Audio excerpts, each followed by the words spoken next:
Ayan guys, ito nga pala ang ating lulutuin ngayon, yung lauoy, linapwahan kung sa waray.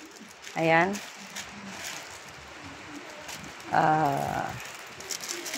Ang sahog po natin ay tinuyong hipon.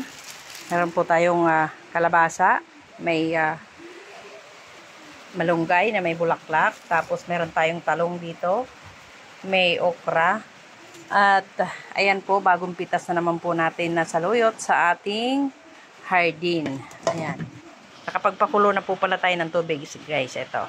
Guys, nakasalang na po yung ating tubig.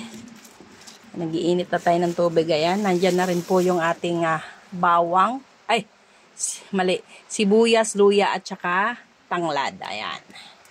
Wait na lang natin yan na kumulo. Guys, so ganyan kadami yung ating napitas na saluyot. Dito lang yan sa ating hardin sa taas. O diba? Libre ang ulam. Ang binili lang namin, ayan lang yung talong at saka yung okra. Tapos ito. Guys, nagdagdag po tayo ng alokbati kasi medyo naparami yung sabaw natin para hindi naman lumutang ng gusto yung gulay sa sabaw. Ayan. Sa akin.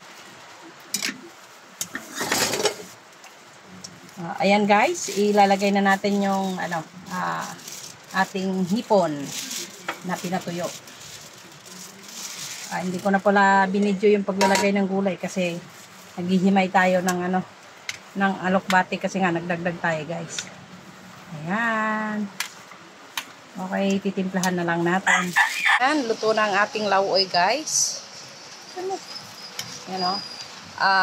Ang ating pong sinahog dyan. Ayan, ang kasama-sama sa gulay, nilagyan natin ng pritong sapsap na tuyo kasi sayang naman, hindi kinakain ng mga bata. Tapos, kalabasa, talong, okra, saluyot, at ang pinaka-main ay yung malunggay. Litsit guys. Ayan, sumasandok na yung asawa ko. May alokbati rin po pala tayong nilagay dyan.